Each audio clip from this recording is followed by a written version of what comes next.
Grense Sarafuddin Ad-Daghestani berkata, ketika kisah Aulia dan detail kehidupannya disebutkan, dosa-dosa para pendengarnya akan hancur berkeping-keping, bagaikan kaca yang pecah. Menjadi ulama besar di masanya, yang menyebutkan Ibnu Hajar al-Haytami sering menempuh perjalanan selama 1 hari atau 2 hari. Dulu orang mengukur perjalanan mereka dalam ukuran waktu ada hari, untuk mendengar kisah-kisah yang disampaikan Syekh Naksabandi. Salah satu kisah yang diceritakan oleh kisah Muhammad Bahuddin Naksabandi dari Bukhara yang kini terkenal dengan nama Uzbekistan. Ketika ia berusia 7 tahun, Syekh Naksabandi dibawa untuk bertemu dengan seluruh rohani Abiyaullah dan Rasul dalam hadirat Sayyidina Muhammad SAW. Dalam hadirat Nabi SAW, umur tidaklah penting, rohania saja yang penting. Syekh Naksabandi sampai di hari suci tersebut pada umur 7 tahun. Ia unik karena tidak seorang pun dapat menyamai levelnya di antara seluruh pengikut Naksabandi pada masa itu. Di hadirat Nabi Muhammad SAW, Sayyidina Musa alaihissalam bertanya kepada Syekh Naksabandi, "Ya Fars al-Alam, kapan engkau dipilih sebagai seorang mursyid bagi manusia?" Syekh Naksabandi menjawab, "Aku telah menjadi mursyid ketika para aulia masih belum ada sepenuhnya." Artinya, aku telah menjadi mursyid sebelum Allah menciptakan para aulia. Ia tidak berbicara mengenai dirinya, tetapi mengenai rahasia Nabi Muhammad SAW yang telah disampaikan kepadanya. Pada level itu, dalam keadaan ekstraksi yang unik. Lalu Sayyidina Musa alaihissalam berkata, "Jelaskan, kami ingin tahu." Sayyidina Syekh Naksabandi menerima dari jalur Sayyidina Abu Bakar As-Siddiq. Jadi karena adab terhadap Sayyidina Musa alaihissalam, Abu Bakar As-Siddiq menjawab, "Wahai Musa, ketika Syekh Naksabandi berbicara kepadamu, itu berasal dari level yang ia wariskan dari Nabi Muhammad SAW. Dan dari level itu adalah satu dari 49 bagian nubuat. Dari rahasia pada level itu, ia memberi jawaban kepadamu." Lalu Abu Bakar radhiyallahu an memandang Sayyidina Syekh Naksabandi memberi isyarat untuk menjawab pertanyaan itu. Syekh Naksabandi menjawab, "Aku telah menjadi mursyid ketika tidak ada aulia, sebelum para aulia diberi posisi mereka pada hari Yauma alastu birabbikum. Sejak saat itu aku telah menjadi mursyid, dan Allah mengizinkan aku untuk menjaga semua pengikutku dan rezeki mereka, dan membimbing mereka ketika para aulia masih belum ada." Sayyidina Musa alaihissalam mengulangi lagi, "Jelaskan." Syekh Naksabandi melanjutkan, "Aku diberi makam kewalianku sebelum semua wali diberi makam kewaliannya dalam tarekat Naksabandi, dan aku menerima ketika aku masih berada dalam dunia atom. Allah menciptakan aku 20.000 tahun sebelum Dia menciptakan para aulia Naksabandi, dan aku berada dalam tarbiyah dan inayat Nabi Muhammad SAW. Lalu Allah Subhanahu wa Ta'ala menciptakan semua aulia lainnya, dan mereka muncul setelah 17.000 tahun. Ada perbedaan 10.000 tahun antara hakikat keberadaanku dengan mereka. Itulah yang aku maksud." Itu terjadi ketika Syekh Naksabandi berumur 7 tahun, dan itu adalah irsyad pertamanya dalam hadirat para anbiya, aulia, dan sahabat. Allah Subhanahu wa Ta'ala mengkaruniai Syekh Naksabandi dengan 12.000 keistimewaan. Salah satu dari keistimewaan itu untuk memberi kalian gambaran mengenai keistimewaan yang lain, dan ini masih tergolong keistimewaan yang biasa, adalah kekuatan yang memfokuskan penglihatannya ke seluruh alam semesta ini 363 kali dalam 24 jam. Dan itu mencakup seluruh alam semesta. Ia mampu memandang 365 kali setiap hari, dan seluruh makhluk termasuk manusia, mengamati apa yang mereka lakukan, bagaimana kondisi rezeki mereka, urusan mereka, masalah dan kesulitan yang mereka hadapi. Tidak hanya itu, ia mampu melihat semua bayi yang masih berada di dalam rahim ibunya.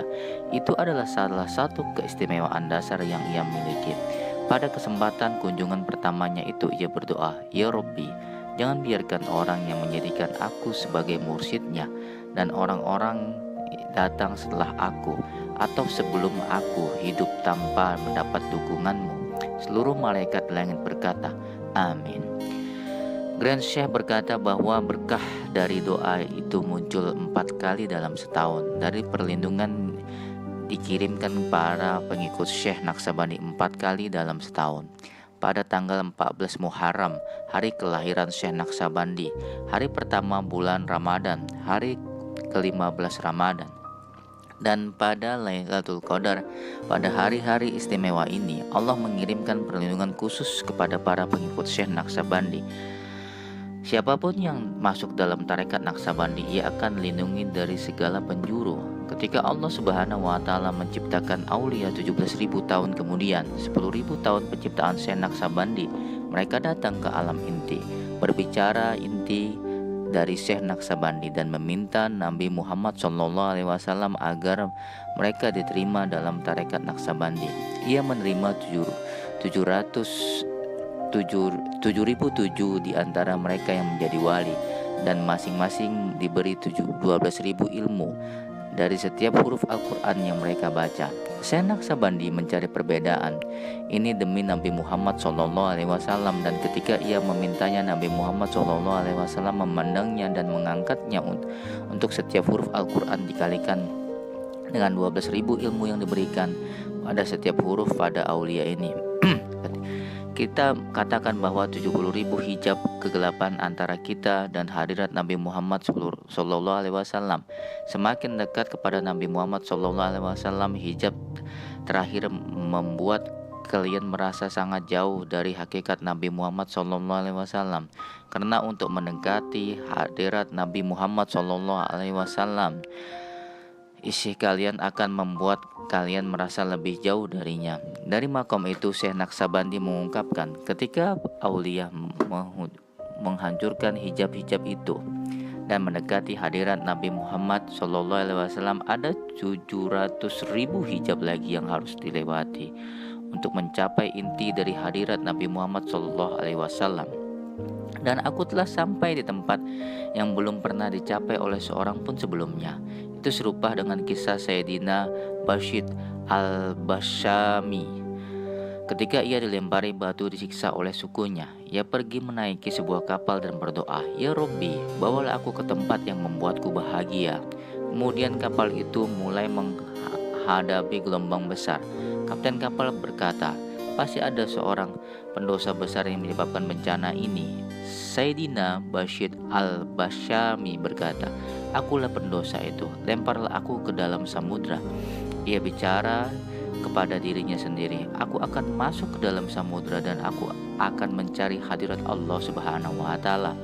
Segera setelah ia dilempar ke dalam air laut yang menjadi tenang, dan Sayyidina Bashid tanpa memikirkan maksud lain dengan menggunakan kekuatan spiritual terbesarnya, ia mulai menyelam ke dalam samudra hakikat itu dengan kecepatan yang lebih tinggi daripada kecepatan cahaya, hingga ia sampai kepada suatu tempat yang sangat gelap dan hampa.